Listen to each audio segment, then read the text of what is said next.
Welcome everyone to the February 16th Military Veterans Healthcare webinar as part of the Bay State Education Lunchtime Series. I guess it is Lifetime too, but Lunchtime Series. Today we're going to hear about a topic that truly isn't discussed as much as it should be, and one that is incredibly important for any healthcare provider or certainly veterans advocate. And that's understanding and addressing the needs of survivors of military-based suicide. My name is John Parody. I'm a member of the Western Massachusetts Veterans Outreach Project, which is a member organization of the Bay State Health Planning Committee that organized this series. Our committee members also include the staff at Central Hampshire Veterans Services and the United States Department of Veterans Affairs Central Western Massachusetts Healthcare System.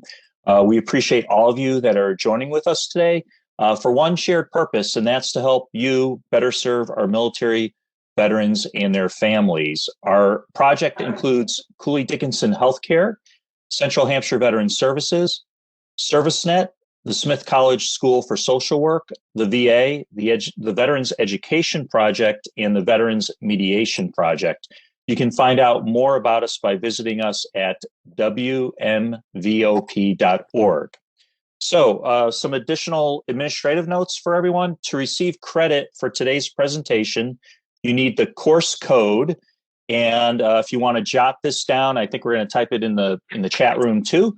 The course code is JABSOY.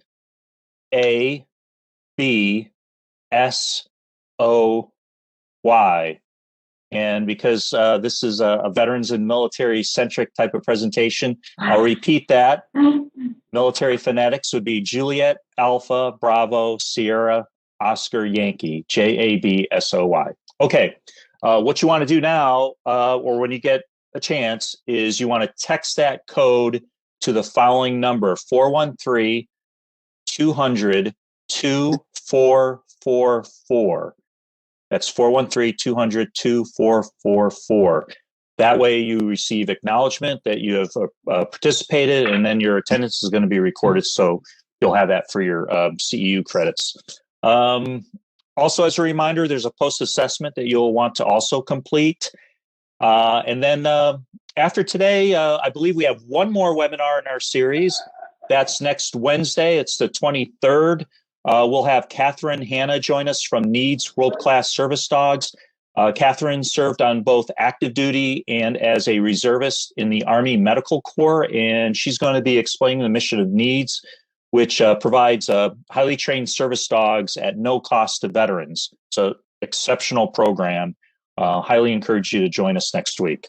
At the end of today's presentation, we encourage you to ask questions. You can also type your questions into the chat room if you'd like, or just raise your hand and we'll unmute you to ask so we can have that dialogue. Finally, all the Veterans Luncheon Series programs are featured on Valley Eye Radio's special event program on Thursdays, which is at 1 p.m. The programs are aired with a 2-week delay from the original presentation. So today's presentation will be broadcast at 1 p.m. on Thursday, March 2nd. If you're not familiar with Valley Eye Radio, they're responsible for broadcasting for those who are blind or visually impaired or have some other need assistance that makes reading print especially difficult. So it's a phenomenal resource that we have here in Western Massachusetts. And there's a website for them if you want more information. And you can also get their scheduling and program information through their website, and that's valleyeyeradio.org. You can also call them at 413-747-7337 for more information. So our speaker today is Dr. Cynthia Crosson. Dr. Crosson is a licensed psychiatric social worker with a doctorate in counseling psychology. She is a longtime therapist specializing in trauma and PTSD. Dr. Crosson is a national expert on childhood abuse and post-traumatic stress disorder. She has authored numerous books, including one of the first books to help victims of abuse with PTSD.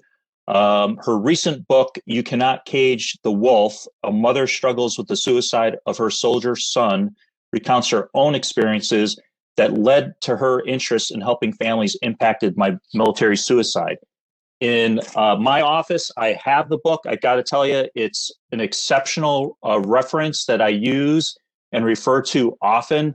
I've tabbed all the way through. There's exceptional references on PTSD, moral injury, traumatic brain injury, community reintegration, secondary PTSD. I highly recommend it. That's Dr. Crosson's book. And after receiving her own assistance dog in 2005, Dr. Crosson developed a program for needs to place service dogs with veterans suffering from combat-related PTSD. The resulting trauma assistance dog program continues to be a successful offering for needs. Also, as a director of Harvest Consultation, Dr. Crosson now consults to a variety of agencies on trauma, PTSD, and service dogs for veterans. She has been part of the Assistance Dogs International Committee to develop standards for the placement of service dogs with veterans with PTSD and the subcommittee to look at military sexual trauma. She has written 2 children's books, Only Daddy's Dog, I have that one as well, and Sonny and Malcolm, that explains service dogs to children. And Dr. Crosson is also the pastor of Whately Congregational Church in Whately, Massachusetts. I got to tell you, our veteran community here in Western Massachusetts is extremely fortunate to have such a strong advocate for veterans, military families, and with her breadth of experience and knowledge, especially with service dogs, she's an amazing person. So welcome, Dr. Crosson. Thank you for supporting our Military Veterans Healthcare Lunchtime series. Thank you, John, very much. I'm going to hire you as my publicist. Anytime. Thank you. All right, today I would like to talk with you, as you see on the screen, about understanding and addressing the needs of survivors of military-based suicide. And if you slide 2, please. I'm going to talk with you, slide 2. I'm going to give you a little perspective, not only from a parent and a survivor, but also as a clinician. And I've worked with PTSD for many years.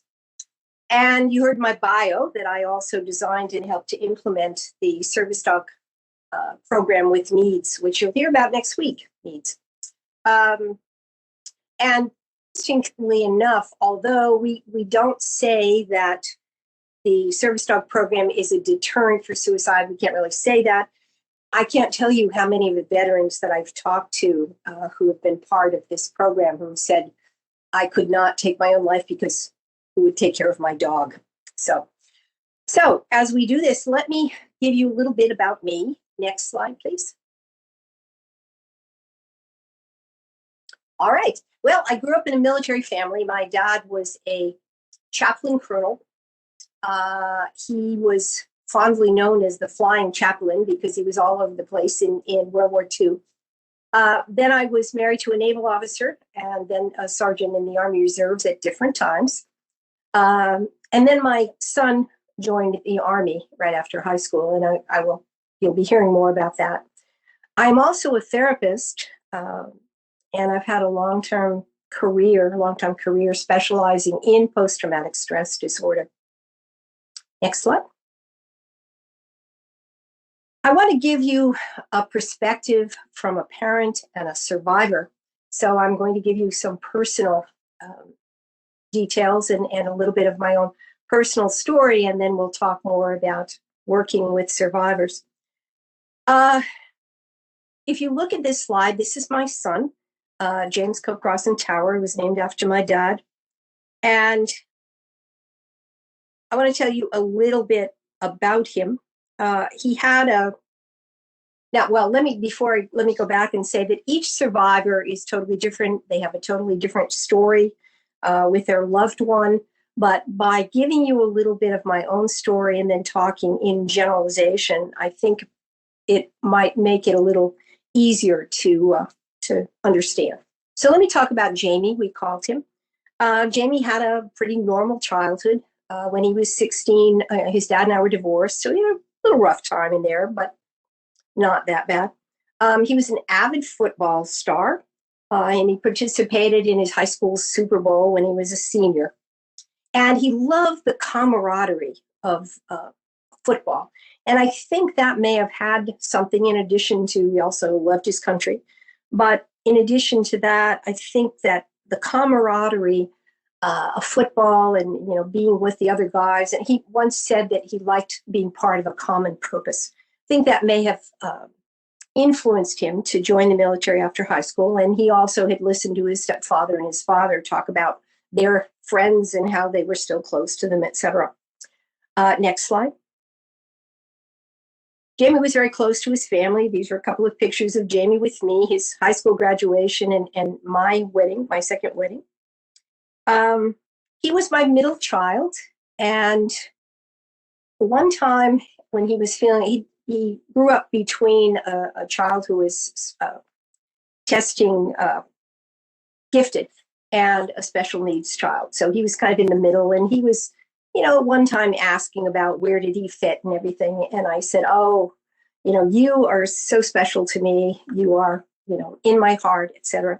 So he said, oh, I'm the child of your heart. I said, sure. And from then on, he referred to himself as the child of my heart.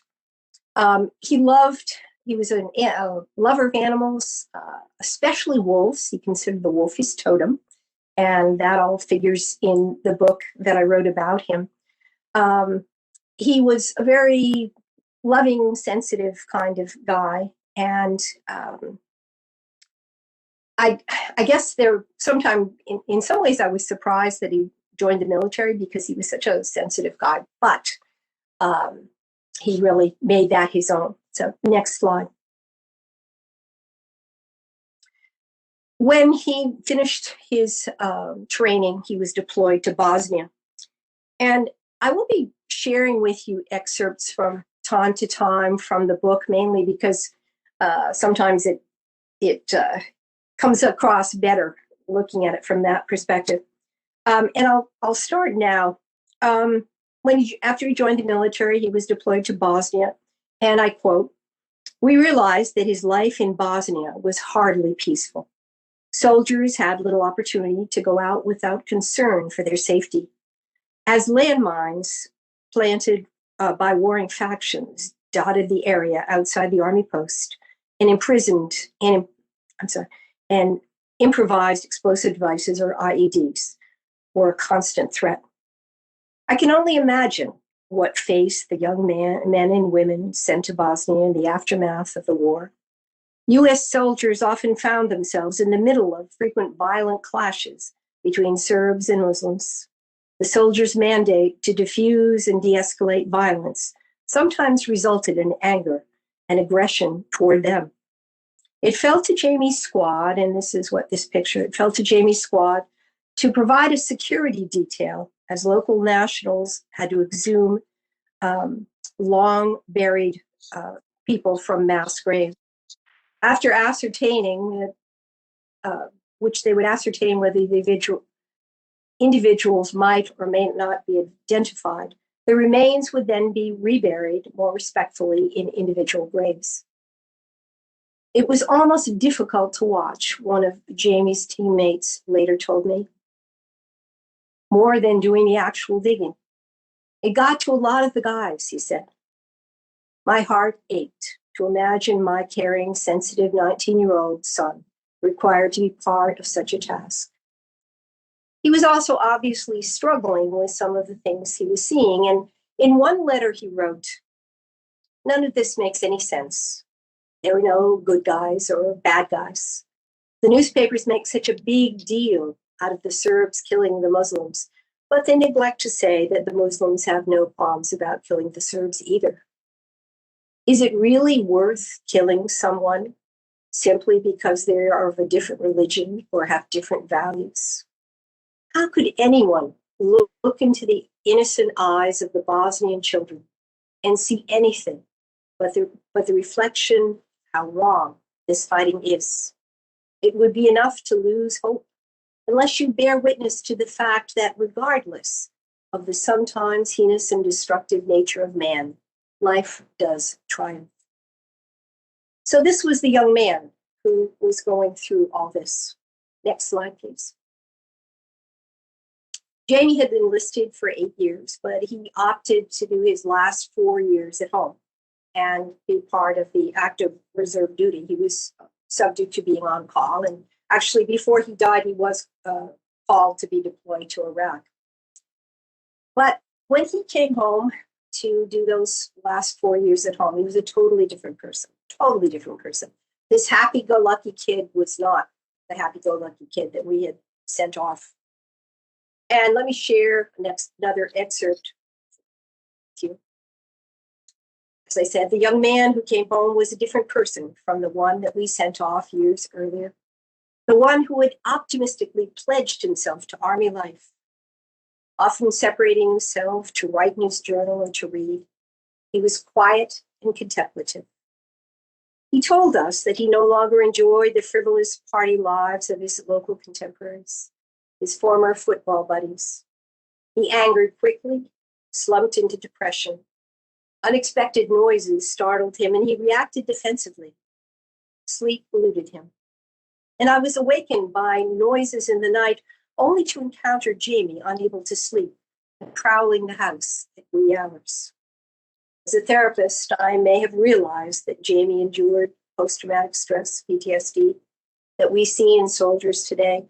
But as a mother, blinded by my desire to ease my son's obvious pain, I did not seek a diagnosis, but rather longed to just hold and comfort my son, hoping the pain would go away.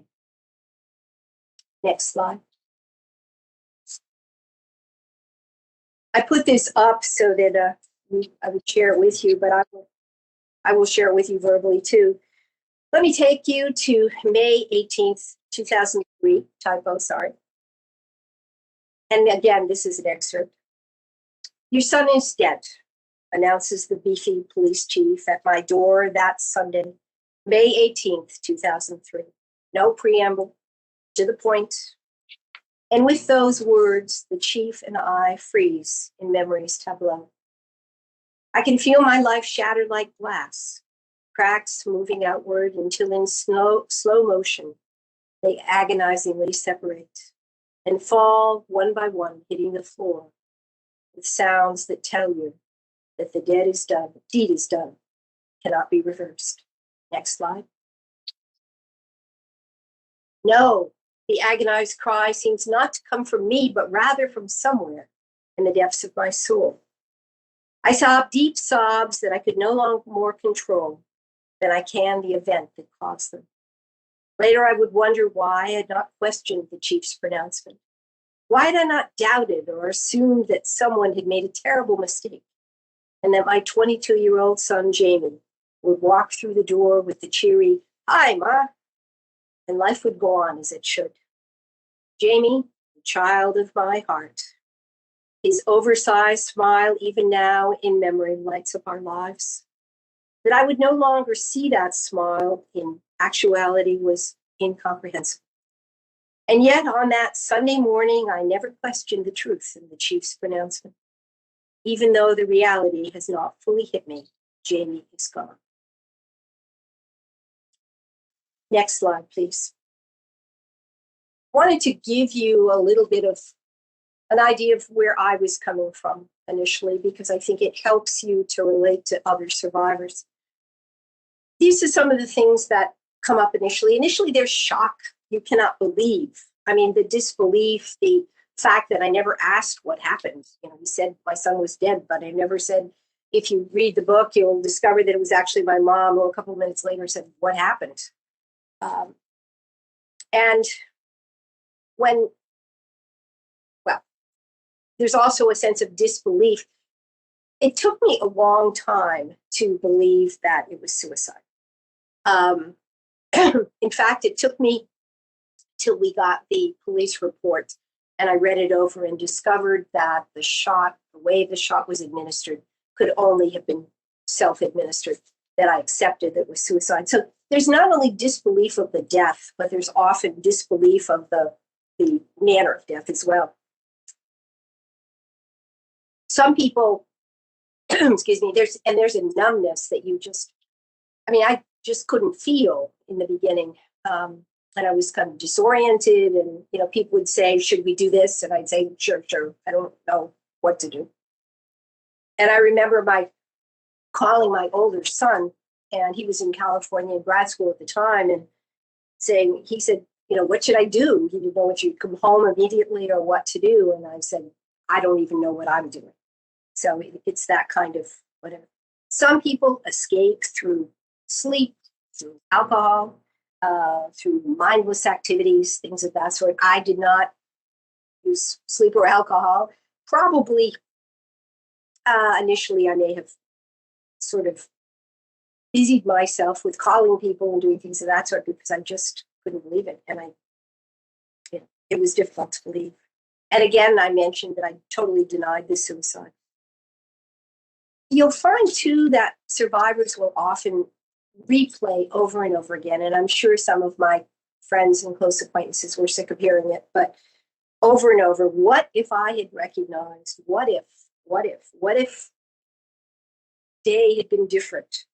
And there's some self-blame in that too. There's well, what if I had, excuse me, what if I had realized that he was as depressed as he was? What if I had done something else? And then there's often some blaming of others.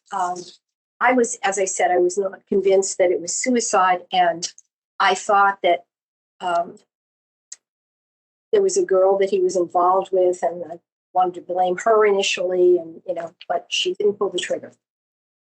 So there's some blaming of others sometimes, and you just want some reasons why it happened. It's just too difficult to comprehend.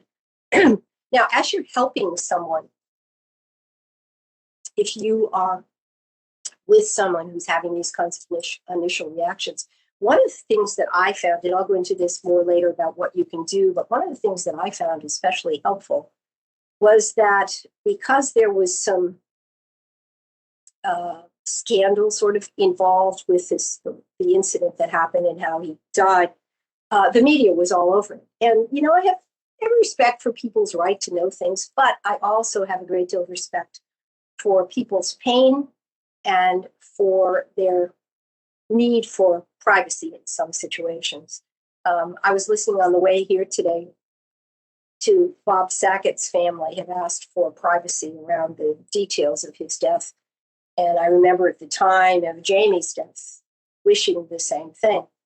Fortunately, I had a pastor at the time who came over to comfort me, and the media was at the door immediately. And she did a wonderful job of saying, nope, not now, leave me alone. So she sort of protected me. So I think that's one of the things, if you happen to be someone who's there early on, being sensitive to the person's need to be sometimes protected from the media, I think is important.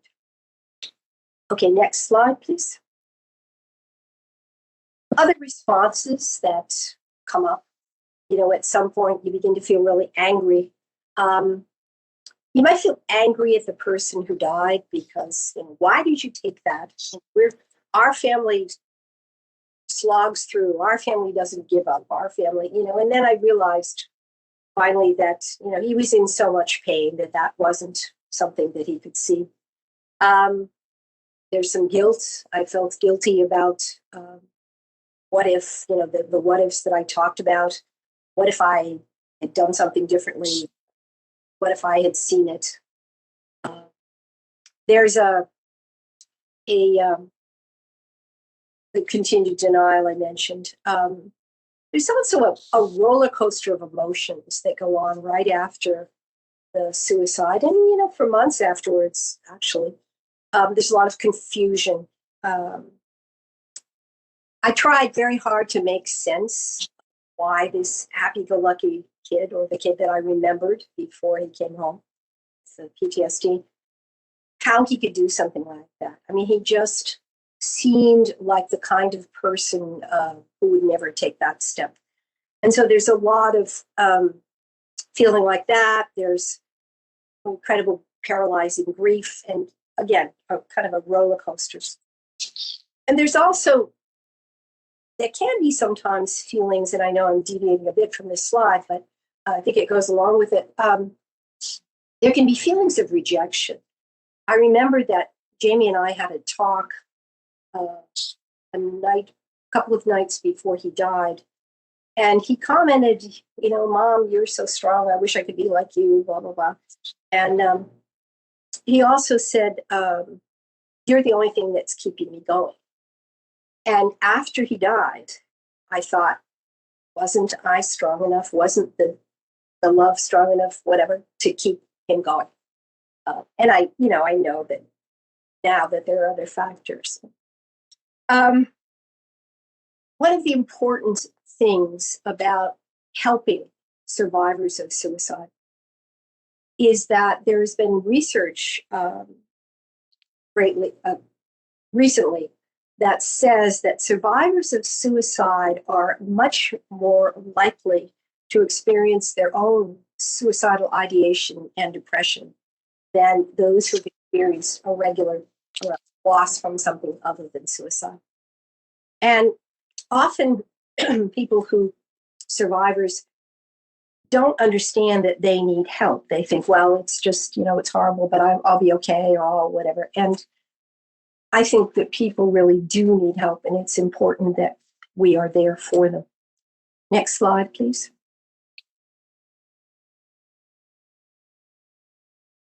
Some responses, you might respond initially, or their response initially, and how you might help. Acknowledging their pain.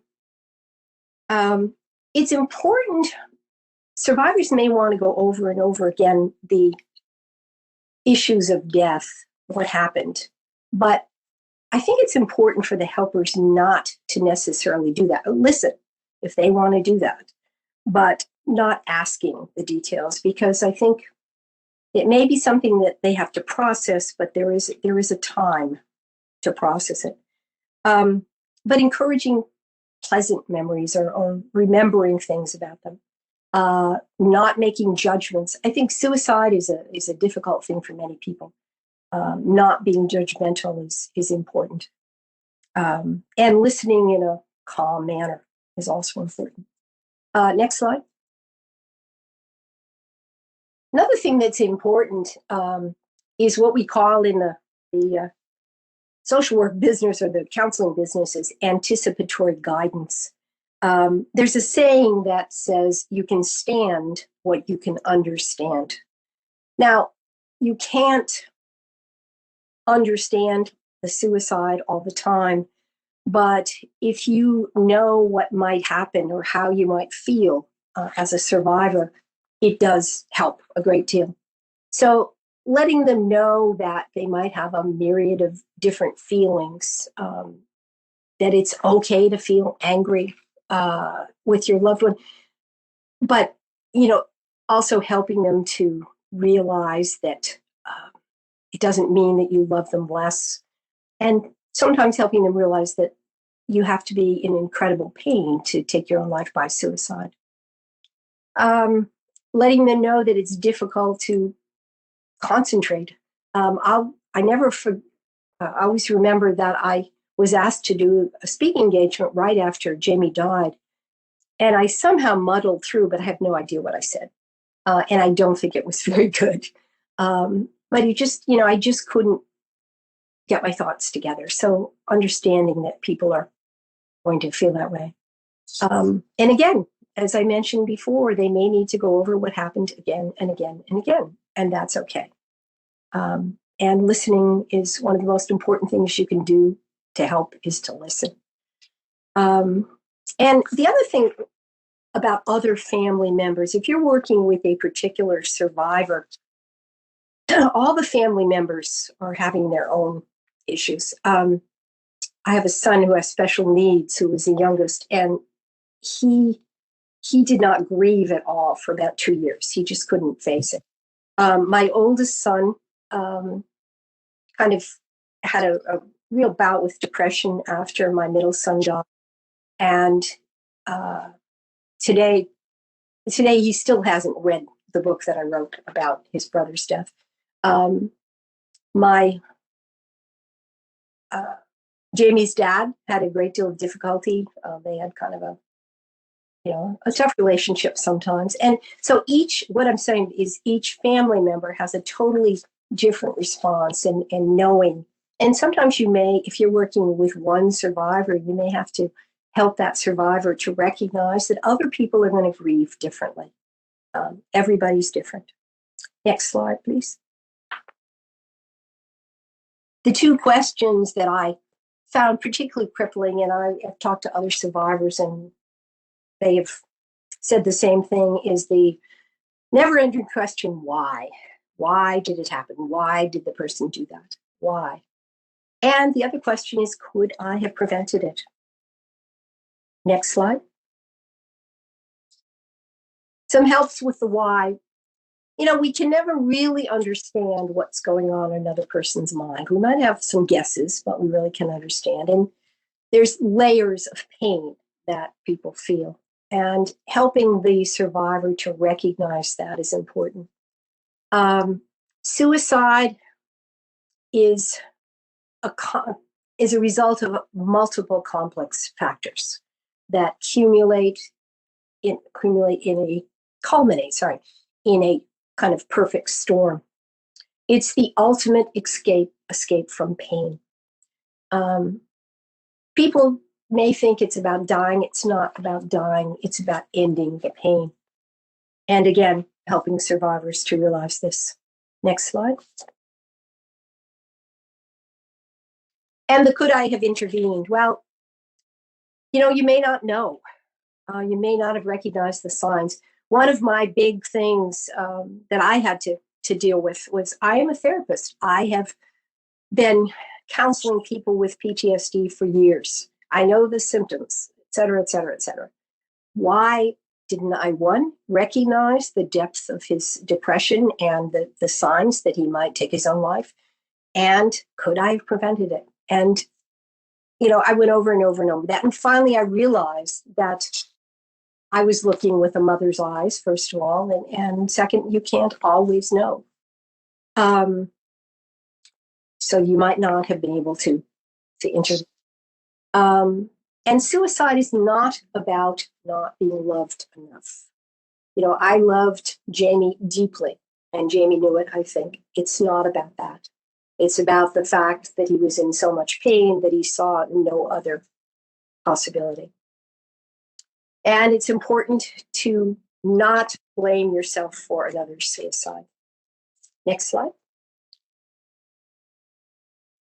Again, just going over some later responses, the anger, the regret, a lot of the same things that I talked about before, the blame, the abandonment. I remember feeling like you left me in all this.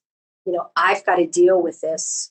And you left me, Jamie. Why did you do that? And could you possibly, you always said that I was so important to you. So how could you do this to me? But again, the amount of pain that he was feeling, I had to realize was too great. It says possible relief, I think sometimes, not with Jamie, but sometimes I've known other survivors where the person who dies by suicide was so tortured, and there was ups and downs and et cetera, et cetera. And then when they take their own life, sometimes it's that's a reality. Also, two things that come up a lot with military suicide is secrecy, feeling that you need to keep everything secret and quiet, and the shame and stigma. And we'll talk about that. Next slide, please. In order to talk about that, I want to talk a little bit about how military deaths differ.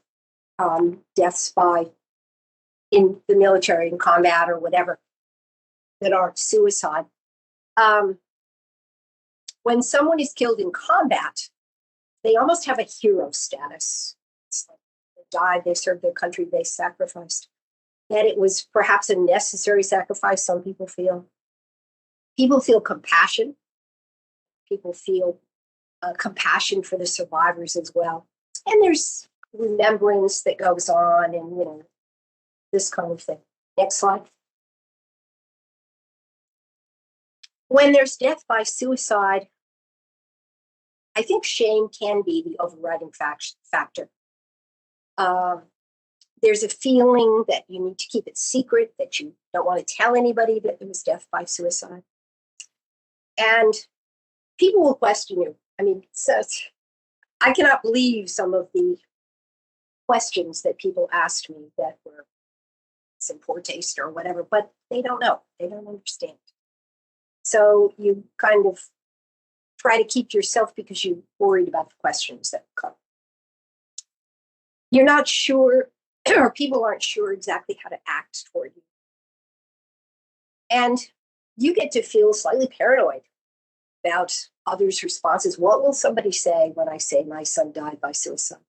Oh, incidentally, I think it was in the other excuse me,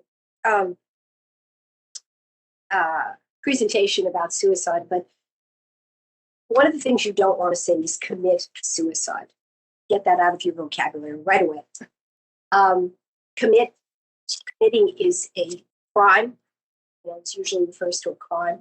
Whatever you think of suicide, committing does not describe it. So I usually say died by suicide or took his own life. And you end up feeling different around other survivors. Let me tell you a little story about one Memorial Day. I always see that my son died from the wounds of war. So I kind of identify with other parents who have had that experience. One Memorial Day, a woman spoke at a Memorial Day presentation, and she had lost her son in combat. She talked about how he died and everything. And he was in Iraq. And I was very taken with her presentation. And I went up to her afterwards and, sorry for your loss. And I lost my son too. And she said, oh, how did he die? Meaning where or and I said, he was one of the, don't remember exactly what I said, but one of the invisible wounds of war. That's what it is. He took his own life. She looked at me for a minute, and she turned around and walked away. And that was a very powerful statement to me about how other people sometimes feel. So it was tough. Next slide, please. So how do you help survivors to cope with the shame?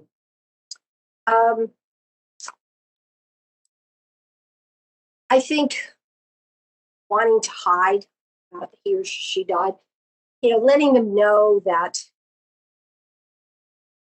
it's okay to talk about it. Suicide is a difficult word. Suicide is not something that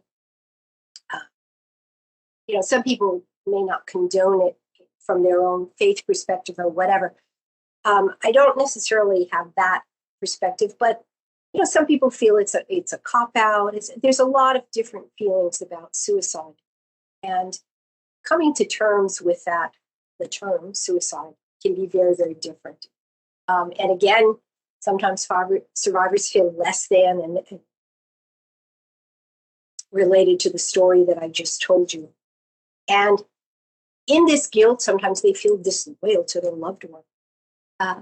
So that if you can encourage the person to realize that nonetheless, the individual who died by suicide did serve their country, that they died basically from the wounds of war. I think that's an important piece that will hopefully help to some extent. Next slide.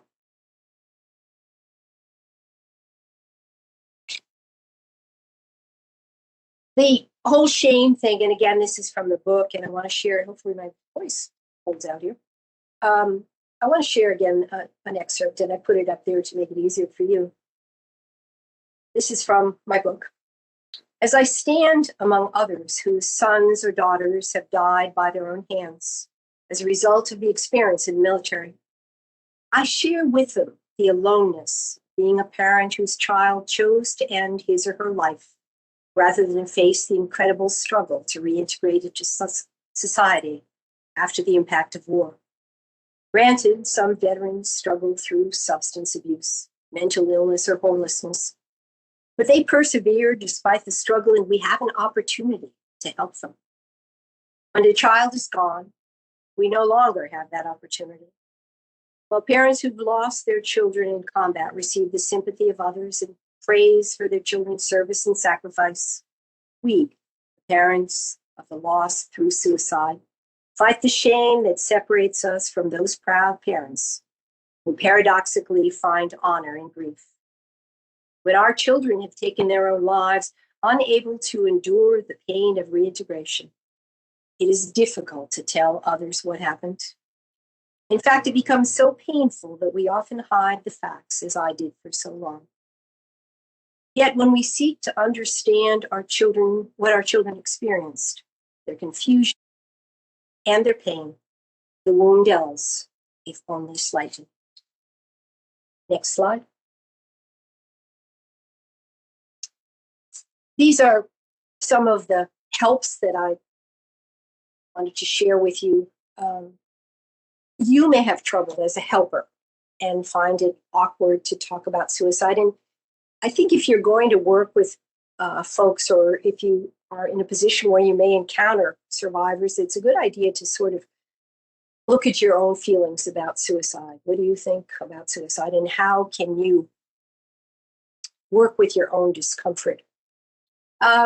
Inviting the survivor to talk about their loved one in a positive sense. One of the real gifts that I got in writing the book that I wrote was that I got to talk about all the good things that Jamie did, and really enjoyed doing that. So that can help the survivor as well. Survivors' emotions may be strong, they may be conflicting. There's no right or wrong way to work with them, but just to allow the person to express their feelings is really important. Next slide.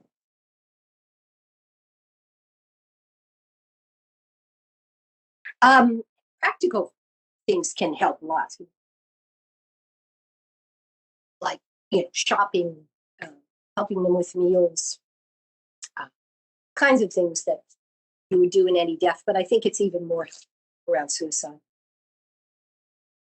And again, I mentioned took their own life or whatever, rather than committing suicide. Next slide. Things to avoid. I mentioned committing suicide, the term. Avoiding making judgments about the person. Stay away from offering an explanation about why the person took their own life. You have no idea, and just listen. Next slide. Sorry. Avoid platitudes. They're at peace now. They're in a better life. And be patient, because the person will go over things again and again and again. I think it's especially difficult with children. And these are some tips about how you can help children. Age appropriateness. Assuring the child that they in no way did anything to cause it is important. Encouragement. Letting the child know that they're safe. Again, statistics have found, our new research has found that children of suicide, or survivors of suicide, can have a risk for suicide themselves, or suicidal ideation at least. So it's important that you work with them early on. Next slide.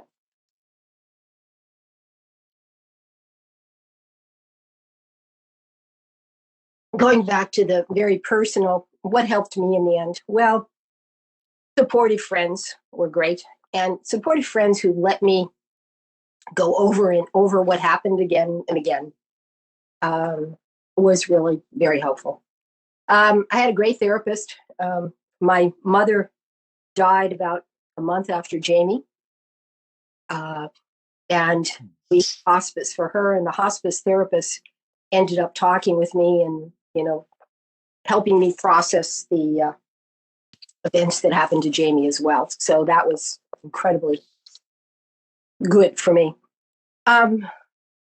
Also, I found in the end, and nobody can do it right away, but in the end, I found that taking some kind of action. So what I did, I was asked by Needs. You heard in the introduction that I had applied for or had wanted a service dog for ministry quite a while before.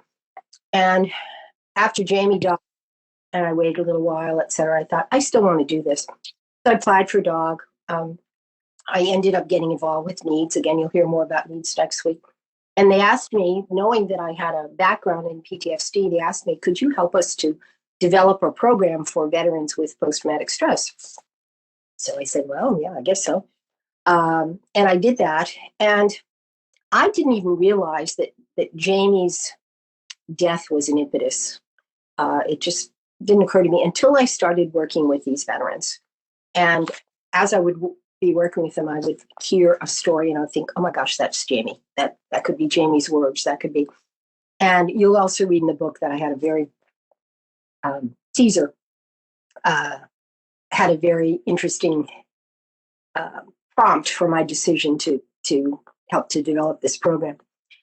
Anyway, as I look back, I realized that I found meaning in reaching out and helping others. So I highly recommend, as time goes on, now survivors can't do that in the very beginning, perhaps, but there's several organizations that, for example, there's an organization which you'll hear about later called TAPS, which works with survivors of military death, and they also work with suicide. And you can be a mentor for another survivor, and that I've been a mentor, and things like that really help to sort of find meaning in what happened. And also writing my book, even if you're not a writer of books, keeping a journal, helping the survivor to keep a journal can be helpful. Eventually, you have to let go of the denial and self-blame and accept that not everyone can see the warning signs, and that, just because you couldn't see the whole picture, you could only see how much you loved the person that died or whatever. You can't blame yourself for that. And accepting the death and cherishing the memories of the person that died. I think if you can help the survivor to cherish the memories, it really is a really important thing that you can do for them. Next slide. Some little words of wisdom that I wanted to share with you. That when someone you love dies, the love that you share doesn't stop. Your relationship continues, and you keep the memories alive and all that you. Jamie is very much with me, always. Again, you will read in the book that he was very into Indian lore, and would collect feathers for various things, for Indian headdresses and things of this sort. And right after he died, he started leaving me feathers in the strangest places, like in the second floor of my counseling practice, with no birds anywhere around. There was a feather right in front of the door at one time. And every once in a while, when I am, and it's been quite a while, 2003, every once in a while when I'm very much in need of it, I will look down and there'll be a feather. So it's like, okay, Jamie, I got it. And the piece of your loved one remains with you forever. And I often say that Jamie was the child in my heart, that there's a hole in my heart, but you can go on with a hole in your heart. Next slide, please. So I want to give you some parting words, and again, they're from the book, and again, I put them up there for you. And sometimes when I hear the wolves howl in the distance at our summer cabin where Jamie's ashes rest, animals that run free as they were meant to do, I imagine that he speaks to me, urging me to keep on and to live for him. It is a gift from Jamie, the child of my heart. So that is my story, but I'd like to give you a few, or highlight a few resources. Next slide, please. I mentioned TAPS, the Tragedy Assistance Program for Survivors, which can be helpful. Unfortunately, TAPS has a strong presence in the South and Midwest, I guess. It hasn't had a strong presence in New England, but it's trying to get there. So it's definitely a worthwhile agency. The other thing I'd like to mention to you is the Brookfield Institute. I actually co-facilitate a military survivors group, the bereavement group, sorry, through the Brookfield Institute. Another pastor, Reverend Beverly Presswood Taylor, and I co-facilitate that. And we're in kind of a hiatus at the moment, but we're hoping to start up again, mainly because our folks kind of graduated. You will find that survivors often can use something like a support group, and then at some point they want to spread their wings and fly on their own. And we've had that happen to a couple and several other people. But we're trying to get the group going again. So if anybody is interested, let me know. There's contact information, and we can hook you up with the group. And then also, as I was doing some of my own research, a military survivors study, and that's the website, is very interesting. It has a lot of resources in it. So next slide. So this is my contact information, and I would encourage you, if you'd like to contact me. John did a wonderful job. I cannot publicize the book or whatever on this, but I can tell you that you can get it. And see my website if you'd like know more. So I think we have time for questions.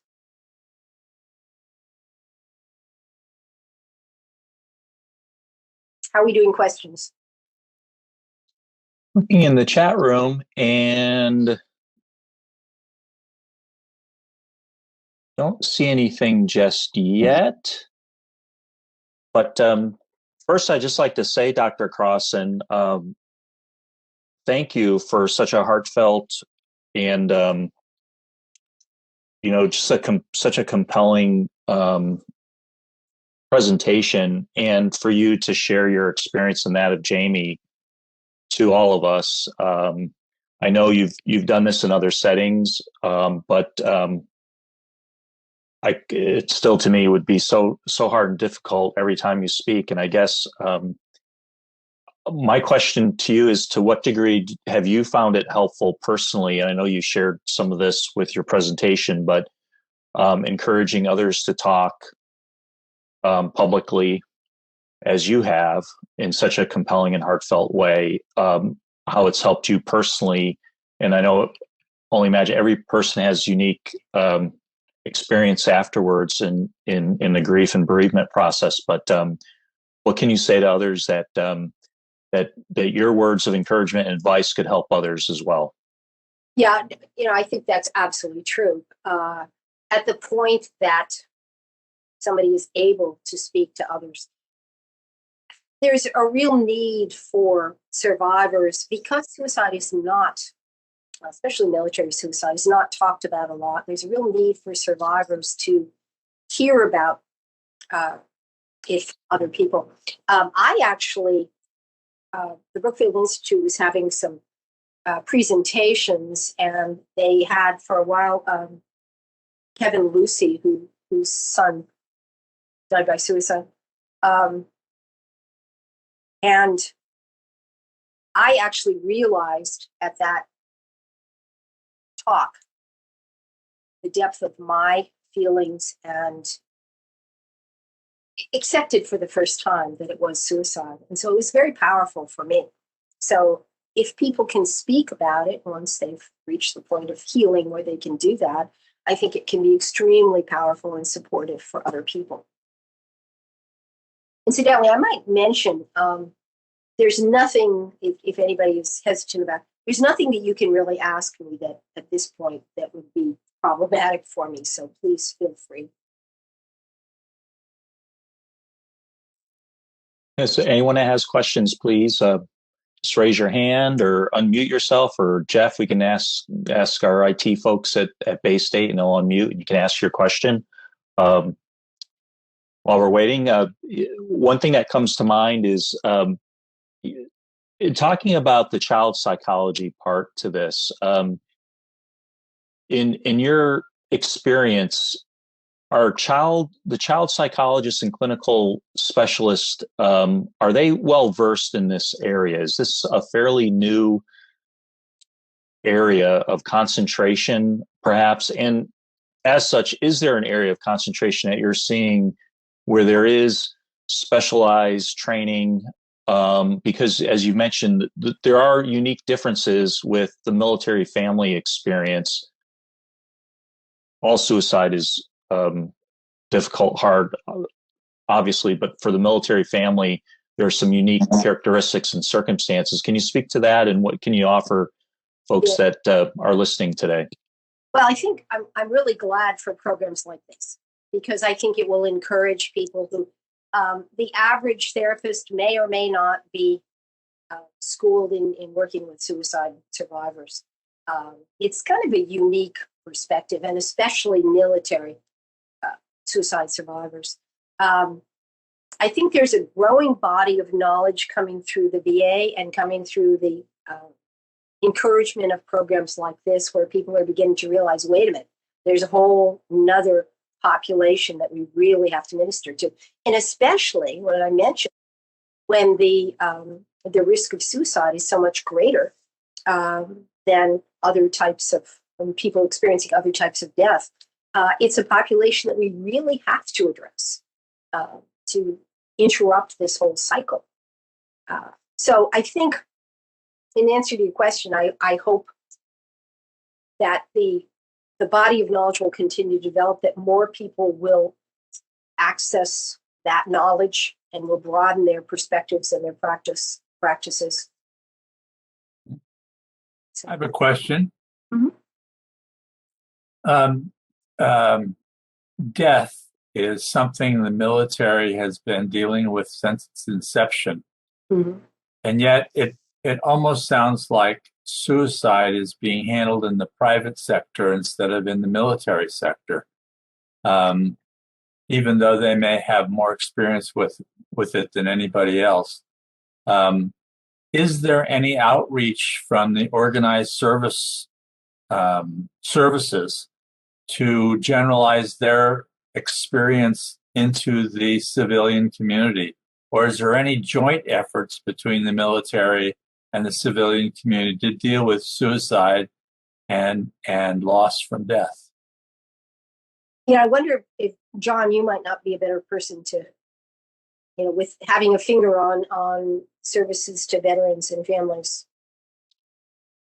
Well, for the active duty, Guard, and Reserve population, I think certainly, and I know, Larry, we've talked about this, that the Family Readiness Group at each of the installations plays an enormously important role in providing counseling services. And on the active duty side, particularly, there's, the Casualty Assistance Office and everything that goes with the death of a military member, regardless of the circumstances. I think often the concern, though, is with our veterans, that their family members may not have access to those services. I do think it's important to recognize that the Vet Center is a phenomenal resource, and the Vet Center has been a part of our lunchtime series here. So we need to emphasize the Vet Center is available for that level of bereavement counseling, and it's available for family members, most certainly. But is there enough? I think, I think this is part and parcel to why we do this lunchtime series. I think, part of our campaign with the Just Ask campaign to ask about not only an individual's veteran military service, they serve in the military, but also the family members to ask what their experience has been with a veteran who is in their own family, because that will open up questions and allow that provider to connect with the resources that are available in the community, so that we can connect with folks like Dr. Crosson, folks at the Vet Center, TAPS program, Brookfield Institute, et cetera. So kind of a long answer to your question, Larry. But yeah, I think there needs to be much more on the veteran side. I think on the active duty guard and reserve side, there is a very dedicated program to help those service members. But with time and distance, those family members are going to, and I'd like maybe Dr. Crosson to speak to this point. This is a journey that could take a lifetime, certainly, with folks needing support and help, and when they return back. So an active duty military family member perhaps, goes back to their hometown, doesn't live near that military installation, no longer has access to those services and programs, is now in their hometown, and may need support for many years thereafter. Absolutely. Yes, I agree with you. I mean, it's a lifelong thing. As I mentioned in the ending, that I feel there's a hole in my heart. Well, sometimes that can become problematic. I still find myself, tearing up at certain things and things of that sort. And it certainly would be. I haven't really needed to find somebody to talk to about it, because I've sort of resolved it. But it certainly would be possible that I would need to talk with somebody. So we need to develop the services for survivors. And again, I would mention the Brookfield Institute. I think that they can also be helpful in finding resources. Thank you. And the Brookfield Institute is located right here in Western Mass. I believe their office is in Brookfield. Is that correct? Brookfield, Mass? Anymore. It's now in Ware. It's in Ware. Okay. So one town or a couple towns over there. Very good. And I know they have a very good website information about their services that they provide. So that's a very helpful resource. The other thing I think would be important, and maybe if I can go back to one slide, see if that will let me do that here. Not sure if it will or not, but yeah. While you're doing that, John, let me make another comment. Yes, that is that sometimes we actually, in the survivors bereavement group, we actually have had a couple of people whose loved ones died. Like one woman, her husband died like 10 years ago, and some things cropped up for her, and she was still feeling a need of some help. And so she came to the group for a short period of time. So there are resources like that. And again, our bereavement group that people can reach out and find. So just wanted to share this slide again with everyone to let it stand here so that folks can get the information here. And it'll be in the presentation. I know Bay State will place this information on their YouTube channel. But the TAPS program that you mentioned, Dr. Crosson, the Brookfield Institute, and I think it's also important to emphasize, as we have in previous discussions, the phone number for the Veterans Crisis Line. Yes. Which is 24/7, and that's 1-800-273-8255. Also important, and one that we've all advocated that all of us as citizens need to have that number readily available to help anyone that's in crisis need, certainly veterans and family members. One other question I had, with counseling between a family member and a group of family members, what has been your experience with an individual and a family member needing counseling services and participating in perhaps group counseling? Is there, and I know not one size doesn't fit all, but is there pros and cons to either, and how you've seen that over your time and experience in counseling family members? I think it's very individual, and it could be not only situational, but it could be in terms of where they are in their grieving. Some people find one-to-one counseling with a counselor more helpful, and other people would prefer to be in something like a therapy group or a support group. So I think it really goes by the individual and the needs of that particular person. That's something we emphasize to veterans. Often veterans will ask for individual counselors. Sometimes they prefer that they benefit more, they believe, from a group setting. So just to make that point for providers that it's very individually dependent, isn't it? Yes, absolutely. Seeing if there's anyone in the chat room here. All right. Well, given that, I don't see any other questions. So this information, again, will be available on the Bay State YouTube channel. Jeff has kindly placed the code in the chat room, so please take that down and text it to the number. And Dr. Crosson, thank you so much for your advocacy, for your support to military veterans and their family members, for all that you do, both with your congregation, with the NEEDS program. Can't thank you enough. And we look forward to further collaboration with you. Thank you. Thank you. Thank you very much. Thank you. That was awesome. Thank you. And that'll conclude today's lunchtime series. Join us next week for a presentation on NEEDS. Take care.